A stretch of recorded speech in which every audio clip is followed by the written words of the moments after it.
नमस्कार, आदाब, सत श्री अकाल, वेलकम, वड़क्कम, सुस्वागतम, पधारो इन योर फेवरेट शो समाधान। मित्रों, भक्ति में बहुत सारे भक्तों ने अलग-अलग भाव से भगवान को याद किया, उनके साथ संबंध जोड़े।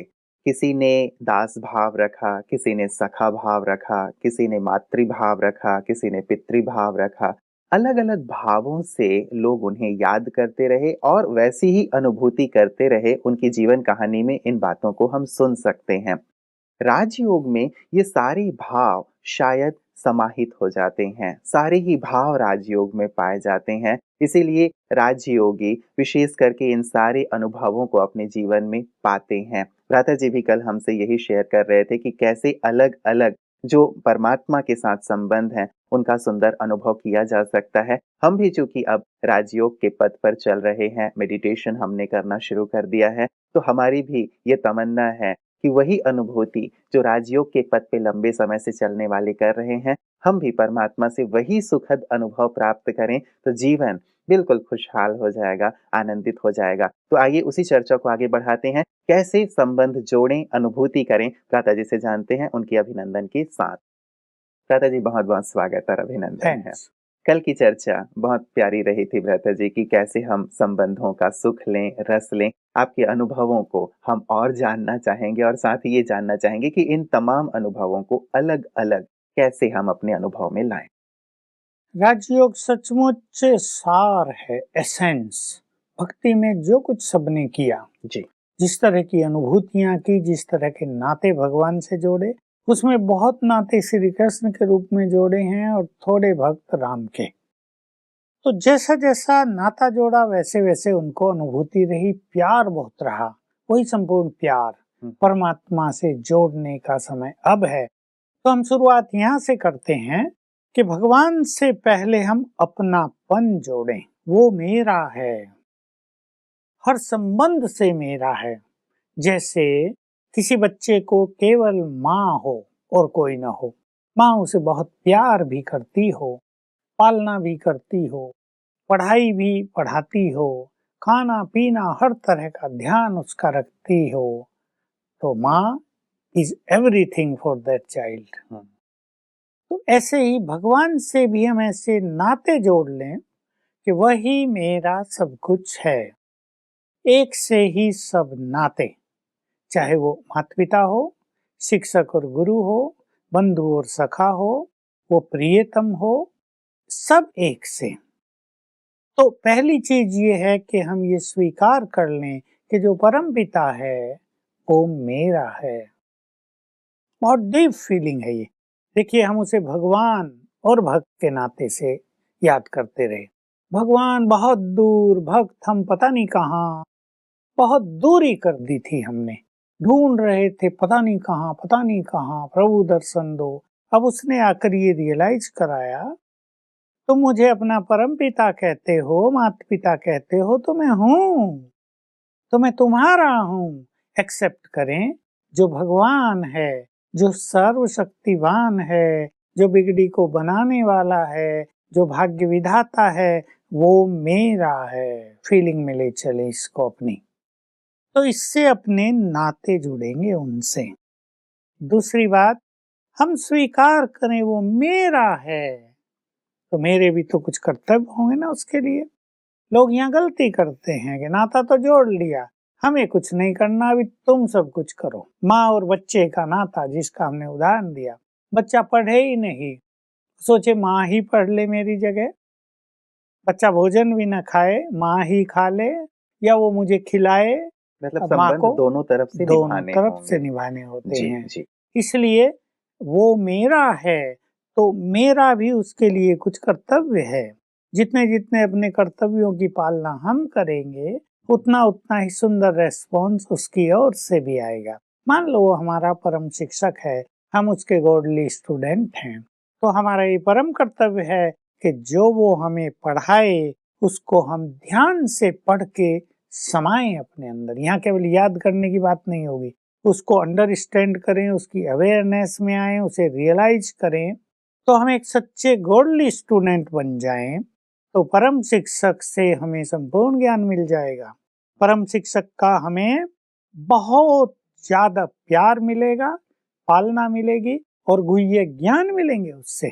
जैसे लौकिक में कोई स्टूडेंट बहुत होशियार हो, रिसेप्टिव हो, शिक्षक उसे अच्छी अच्छी बातें भी सिखा देता है, जो गुह्य ज्ञान उसके पास है सब उसको दे देगा। तो इस तरह दोनों ओर से जब नाते निभाए जाते हैं तो ये नाते बहुत मधुर हो जाते हैं। तो केवल नाता माता पिता का ही नहीं, परम शिक्षक, उससे हमें संपूर्ण ज्ञान मिल जाता है, और इतना ज्ञान कि वो ज्ञान का सागर है तो हमें भी जैसे ज्ञान सागर ही बना देता है। तो हम में से कुछ आत्माएं ज्ञान सागर ही बन जाते हैं, त्रिकालदर्शी। वो हमारा परम सदगुरु है। तो इसमें भी हम उससे नाता इस तरह जोड़े, देखिए शिष्य और गुरु, शिष्य के मन में संपूर्ण समर्पण भाव होता है, तो गुरु का प्यार भी होता है, गुरु का आशीर्वाद भी मिलता है, और गुरु से बहुत सारी शक्तियां भी मिलती हैं, वरदान भी मिलते हैं।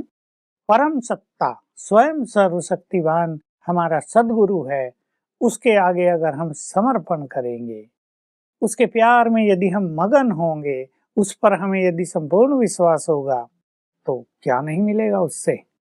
गुरुओं से तो बहुत छोटी चीज मिलती है।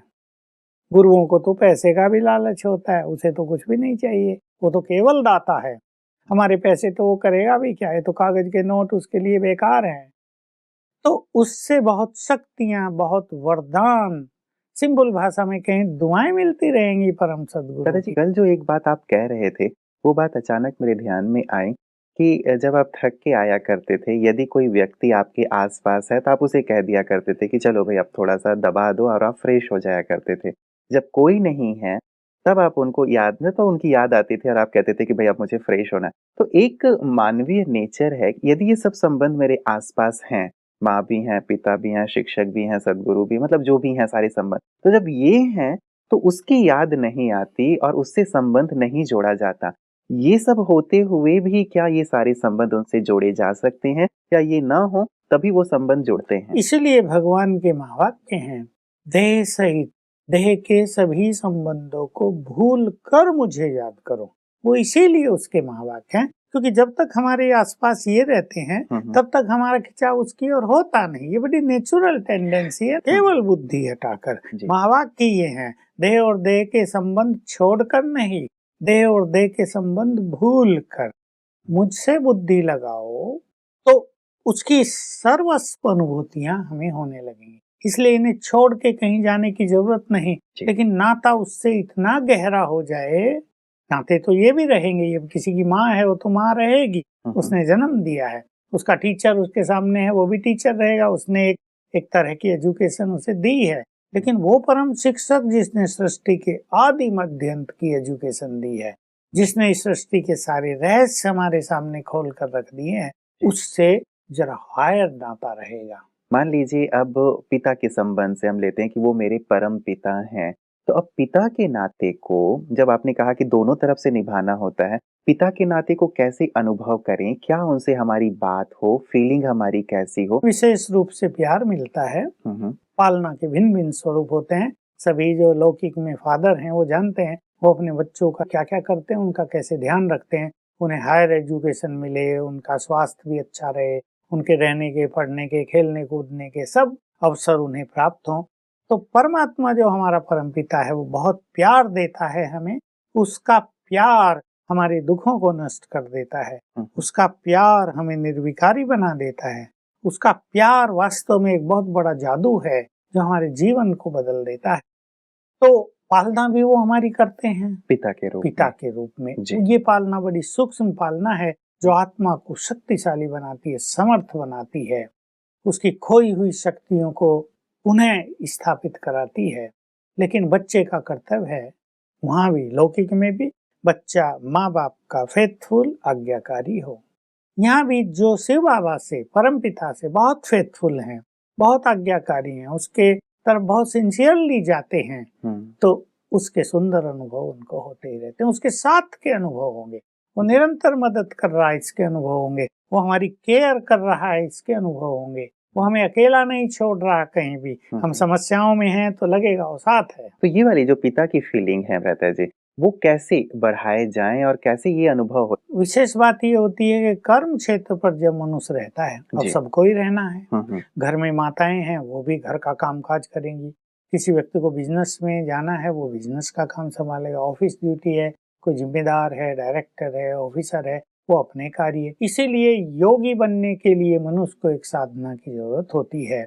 और स्वयं भगवान ने जो राजयोग सिखाया, उसमें हमें जंगल में तो नहीं चले जाना है, ऐसे भी नहीं कि हमें सारा दिन योग में बैठे रहना है, कामकाज छोड़ देना है।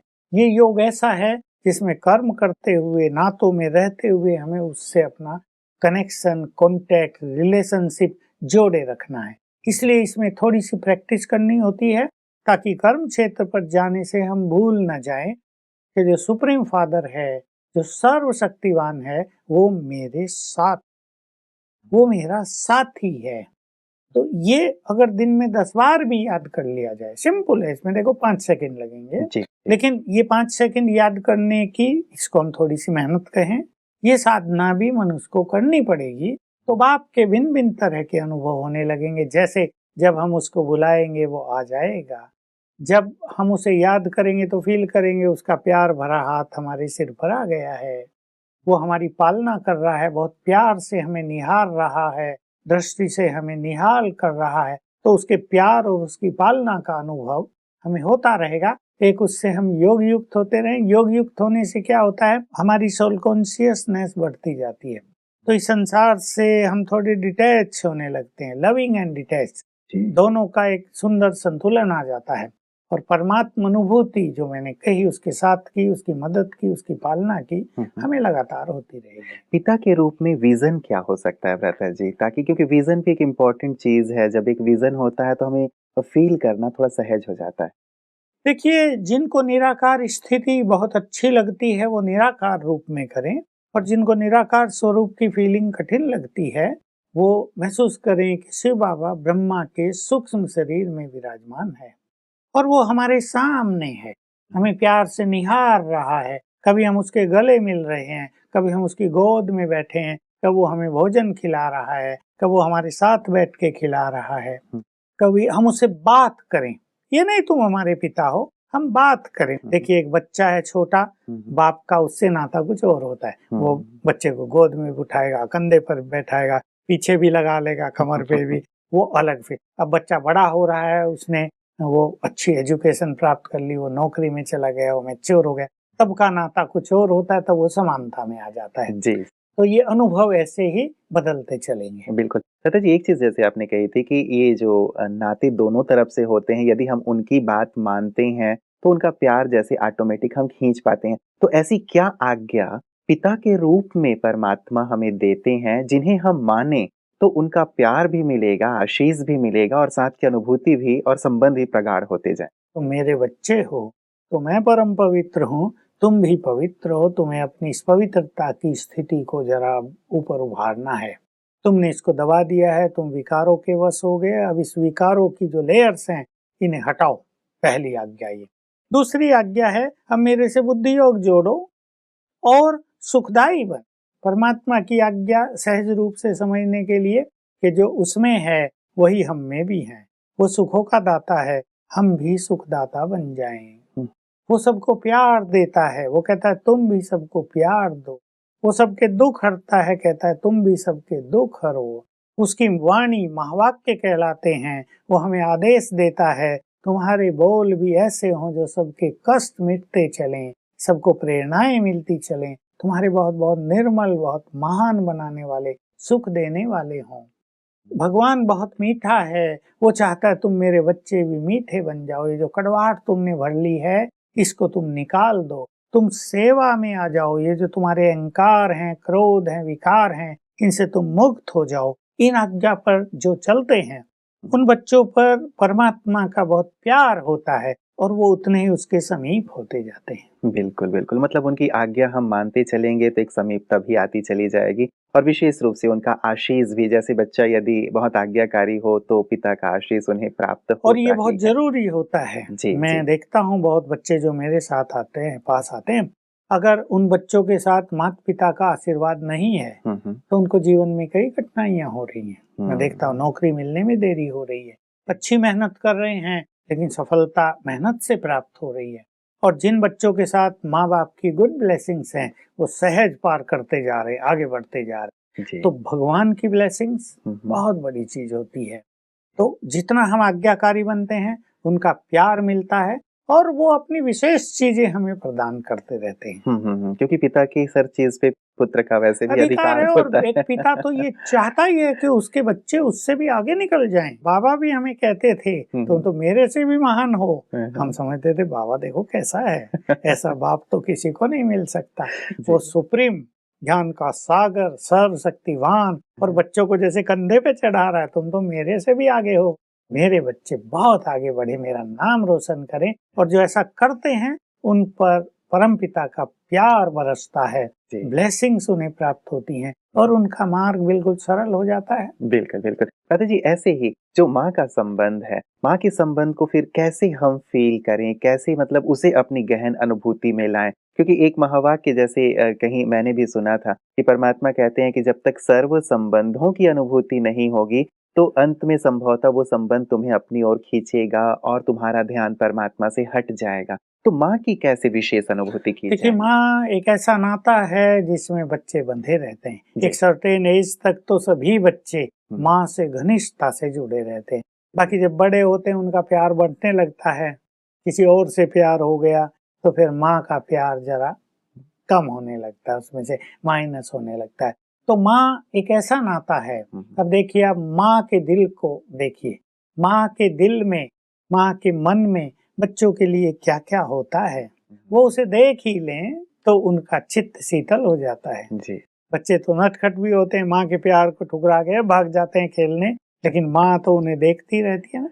भगवान भी जब माँ के रूप में हमारे सामने रहता है, तो वो हमें भी देखकर तृप्त होता है। इसलिए उसने भी कहा, मेरे महान बच्चे जो अनमोल रतन हैं, जो इस सृष्टि का श्रृंगार हैं, उन्हें मैं दिन में भी कई बार देखता हूँ। तो ऐसे भी बच्चे इस सृष्टि पर हैं भगवान के, जिन्हें वो माँ सुप्रीम मदर बनकर बार बार देखकर तृप्त होता होगा। तो माँ का प्यार हमें महसूस करना है जी। इसमें माँ सूक्ष्म रूप से परमपिता परमात्मा ब्रह्मा के तन में आकर हमें माँ की गुड फीलिंग देते हैं, क्योंकि उन्हें कोई साकार रूप तो चाहिए। अब वो मेल रूप में हमें माँ की फीलिंग देते हैं। कभी हमें गोद में बैठाते हैं, गले से लगाते हैं, सुला देते हैं, प्यार से हमें खिलाते हैं, हमारा पूरा ध्यान रखते हैं कि ताकि हम, जो बाप हमें योग्य बनाना चाहता है, उसमें अगर कोई कमी आ रही है, कोई डिस्टरबेंस आ रहा है, तो माँ उसे पूर्ण कर देती है। इस तरह का अनुभव हम करेंगे यदि माँ रूप से उसे याद करेंगे। बिल्कुल। तो माँ में विशेष करके जो ये प्यार और एक पालना वाली जो बात होती है भ्राता जी, वो वाली अनुभूति विशेष यदि लगातार यदि हमें करना है, तो किस प्रकार से वो अनुभूति बनी रहे? और दूसरा, मैं व्यक्तिगत आपका अनुभव जानना चाहूँगा कि आप माँ के रूप में क्या बातें करते हैं और कैसे उनसे मतलब ये प्यार और पालना लेते हैं? ज्यादा नाता बाप का रहता है, क्योंकि वो आदत पड़ी हुई है लंबे काल से। उसे हम परम पिता ही कहते आते। माता पिता तो गायन में आ गया था, बाकी अनुभूति भक्ति में बहुत कम, शायद ही कोई भक्त हुआ हो जिसने माँ के रूप में उसे निहारा हो। अन्यथा पिता, फ्रेंड, सदगुरु, यही रूप से उसे लोग याद करते रहे। लेकिन मुझे ये बात अट्रैक्ट जरूर करती थी कि वो माँ है और माँ का प्यार बहुत देती है। तो मुझे जैसे मान लो कभी नींद आने में देर हो रही है, तो मैं कहूँगा मम्मी अब सुला लो अपनी गोद में, और बस से पता ही नहीं मैं नींद के सुख में हो जाता हूँ। ये मेरे बहुत अनुभव हुए। वास्तव में ये पालना है। कभी माँ सिर पर हाथ रख देगी, कभी थपथपी देकर हमें सुला देगी। उसके प्यार को अनुभव करना बहुत आवश्यक है, क्योंकि माँ के बिना भी जीवन अधूरा है। तो क्या कभी जैसे माँ के लिए विशेष कहा जाता है, जैसे आपने थपकियों की बात की, माँ लोरी जरूर सुनाती है सोने से पहले? हमारे यहाँ पहले गीत ही बजता था बहुत अच्छा। जी जी। जब यज्ञ शुरू में था तो 2-3 अच्छे गीत बाबा ने चुने हुए थे, और तब हम ये फील करते थे। वो उस गीत की पहली लाइन ही थी, माँ माँ की गोदी में आ छुप कर हम सो जाएं। तो वही हमें फीलिंग होती थी कि हम माँ की गोद में छुप रहे हैं और सो रहे हैं, संसार को भूलकर, संसार के हर इफेक्ट से मुक्त होकर एक गहरी निदिया में। हम जैसे जो सुप्रीम मदर है उसकी गोद में सो रहे हैं। तो हम्म, ये क्योंकि चीजें बहुत सूक्ष्म हैं, जी। इसलिए सूक्ष्म ही उसकी फीलिंग होती है, जिनका कहीं कहीं शब्दों में वर्णन करना कठिन होता है। फिर भी कई ऐसे साधक होते हैं व्रता जी, जो हमारे नए दर्शक हैं, जो अब इस प्रकार की फीलिंग चाहते हैं कि हम भी परमात्मा से ऐसे जुड़ें, तो थोड़ी-सी ये जो अनुभव है ज़रूर उन्हें मदद करते हैं कि बस हाँ, उन्हें ऐसे ऐसा हम ही करना चाहिए कि जी। हम लेटे हुए हैं और शिव बाबा ब्रह्मा तन में आ गए हमारे पास और थपथपी दे रहे हैं, लोरी दे रहे हैं कि बच्चे अब मेरी गोद में सो जाओ, अब विश्राम करो, संसार के सभी दुखों से, चिंताओं से, परेशानियों से, हुँ, बोझ से मुक्त होकर वो मुझे अर्पित कर दो, सो जाओ। तो माँ हुँ। के रूप की एक सुंदर फीलिंग होने लगेगी। जी, वैसे ही एक साजन का जो संबंध है, मतलब हम उन्हें प्रियतम कहते हैं, परमात्मा को प्रियतम के भाव से भी बहुत भक्तों ने याद किया है, उनसे ये नाता जोड़ा है। अब ये नाता यदि हम उनसे जोड़ें, तो ये नाता कैसा होगा? जिसको परमात्मा से संपूर्ण प्यार करना है, उसे ये देहधारियों के प्यार से थोड़ा डिटैच होना ही पड़ता है। तो हम उससे अत्यधिक प्यार करें, जो हमारा अधिकतम प्रिय हो, जिससे हम बहुत ज्यादा प्यार करते हैं, उसके अलावा उस जैसा प्यारा हमें कोई न लगता हो। तो भगवान जो हमारा परम प्रियतम है, सुप्रीम साजन है, उसको हम जब देखें तो वो हमें बहुत प्यारा लगे और ये अनुभव कर सकते हैं सब वो कि निराकार रूप में भी उसकी जो किरणें चारों ओर फैलती हैं, वो बड़ी आनंदकारी, बड़ी प्यार की अनुभूति कराने वाली होती हैं। फिर जब वो ब्रह्मा तन में सूक्ष्म रूप में होता है, तो सूक्ष्म रूप में हमें उसके प्यार की फीलिंग होगी। तो उसका प्यार हमें भी मिलेगा, हमारा प्यार उसकी ओर भी जाएगा। हुँ, तो हुँ, इसके लिए बहुत आवश्यक है कि हम बॉडी कॉन्शियसनेस से अलग रहें। हुँ, देखिए, अगर पति पत्नी मिले ही नहीं तो प्यार की अनुभूति कभी नहीं होगी। मान लो 2 किलोमीटर दूर बैठे हैं दोनों, अब फोन से तो बात कर सकते हैं, लेकिन मिलन के बिना प्यार की अनुभूति तो नहीं हो सकती। हम बॉडी कॉन्शियसनेस में हैं, तो जैसे इस घर में हमने अपने को छुपा लिया है, हुँ, हुँ, तो जब इस घर में हमने अपने दरवाजे बंद करके अपने को अंदर छुपा लिया है, तो साजन से हमारा मिलन होगा ही नहीं। इसलिए सुप्रीम साजन से जिसको प्यार की अनुभूति करनी है, उनको ये जो घर है, देह रूपी घर है, हुँ, इसे हुँ, बाहर निकल कर, हुँ, यानी हुँ, अशरीरीपन की प्रैक्टिस में सोल कॉन्शियस होकर फिर उससे बातें करनी होंगी, उससे प्यार करना होगा। और ये ऑटोमेटिक होगा, जैसे ही हम बॉडी से डिटैच होंगे, हम निराकार स्थिति में आएंगे, बॉडीलेस स्थिति में आएंगे, तो हमारा अट्रैक्शन सुप्रीम की ओर ही होगा और ये प्यार का नाता बहुत गहरा हो जाएगा। अशरीरी स्थिति जो आप कह रहे हैं, उसकी साधना हमें पहले करनी बहुत होगी आवश्यक यदि है। ये अनुभूति करनी है हाँ, तो। अन्यथा ये देखा जाता है भ्राता जी, जो नारी देह में है, जो हमारी बहनें हैं, माताएँ हैं, उन्हें तो ये नाता बहुत प्यारा लगता है क्योंकि वो ऑलरेडी नारी देह में हैं। अब जो पुरुष देह में हैं, उन्हें परमात्मा से प्रियतम का संबंध जोड़ना बड़ा कठिन लगता है। ये सहज कैसे हो? इसीलिए कठिन लगता है कि वो बॉडी कॉन्शियसनेस में है हुँ, और वो जो हमारा साजन है, ये नाता नारी और परमात्मा या नर और परमात्मा का नहीं, हुँ, ये नाता आत्मा और परमात्मा का है। तो जब तक हम आत्मिक स्वरूप में स्थित नहीं होंगे, जी, ये नाता जुड़ेगा नहीं। कई कुमार हमसे पूछा करते हैं कि हम तो कुमार हैं, क्या शिव साजन बाबा कैसे को बन सजनी बनाया जा सकता है? तो बनाया तो जा सकता है, पर तुम कुमार हो यही गलत है ना। तुम आत्मा हो। जब तक तुम बॉडी लेस नहीं होंगे, सोल कॉन्शियस नहीं होंगे, तब तक ये नाता जुड़ेगा नहीं। और ये नाता न जुड़ा तो साजन कैसा? तो साजन वो है ही आत्मा का, हाँ, कुमार हाँ। और कुमारियों का नहीं, आत्माओं का है। हुँ, इसलिए हम सोल कॉन्शियस बने, तो वो सुप्रीम जो साजन है, हुँ, हुँ, प्रियतम है, वो जी। हमें आकर्षित करने लगेगा। हमारा आकर्षण होगा ही उसकी ओर, क्योंकि जो देह से न्यारे हो गए, जो विदेही बन गए, उनका अट्रैक्शन है ही निराकार की ओर। बहुत गहन बात है भ्राता हाँ, जी, और लगता है कि इसमें सचमुच और सुंदर प्रकाश की ज़रूरत है, क्योंकि आपके अनुभव भी हम इस पे लेना चाहेंगे कि आप कैसे ये संबंध बहुत गहराई से निभाते हैं प्रियतम का, क्योंकि जब उनसे ये नाता जुड़ जाएगा तभी शायद संसार की तरफ जो आकर्षण है वो भाव समाप्त हो सकता है। इस चर्चा को भ्राता जी आगे भी जारी रखेंगे। आपका बहुत-बहुत शुक्रिया। मित्रों, भक्ति में भी ये कहा जाता है कि जिसने परमात्मा के सलोने रूप को देख लिया, उसे और कुछ देखने की ज़रूरत ही नहीं होती। जैसे वो खींचते रहते हैं उन्हें अपनी ओर, और इसीलिए शायद उन्हें परम प्रियतम कहा गया है, जो अपने में बाँध लेते हैं। सचमुच, एक बार उनका यदि दीदार हो जाए, तो और कुछ देखने की आवश्यकता होती नहीं। इसीलिए शायद ये भी कहा गया है, सत्यम शिवम सुंदरम। सुंदरम उन्हें ही कहा गया है और किसी को नहीं कहा गया है, तो उस परम सुंदर को हम निहारें, उनसे अपना नाता जोड़ें, ये बहुत ही गहन होगा। और जैसे भ्राता जी कह रहे थे, बहुत ही गहरी बात है। मुझे एक प्रसंग याद आ रहा है। मीरा जी किसी संत के पास मिलने के लिए पहुँची हुई थीं। अब मीरा ने अपना संदेश भिजवाया कि मीरा मिलने आई है, ये संदेश पहुँचा दो महाराज तक। महाराज ने अंदर से संदेश भिजवाया कि उनसे कह दो मीरा से कि मैं किसी भी नारी से नहीं मिलता। अब जैसे ही वो संदेश वहाँ का के मीरा से ये कहता है, तो मीरा कहती हैं कि उनसे जाके कहिए कि मीरा ने अब तक तो केवल एक पुरुष के बारे में सुना था। इस संसार में ये दूसरा पुरुष कहाँ से आ गया? वास्तव में परमात्मा ही एक पुरुष है और बाकी सब आत्माएँ तो उसकी सजनियाँ हैं। तो ये दूसरा पुरुष इस संसार में कहाँ से आ गया? जैसे ही महाराज ने ये बात सुनी, उनकी आँखें खुल गईं और वो भी आध्यात्म की गहराई की ओर उतरने लगे। तो भ्राता जी जो कह रहे हैं, शरीर का भाव नहीं, जब हम आत्मिक भाव में स्थित हो जाएँगे, तो सहज रूप से उस परम प्रियतम से नाता का अनुभव कर पाएँगे। गहरा विषय है, रुचिकर विषय है, इसलिए इस विषय को और भी आगे भ्राता जी के साथ हम जारी रखेंगे। आप समाधान में हमारे साथ बने रहिएगा। नमस्कार।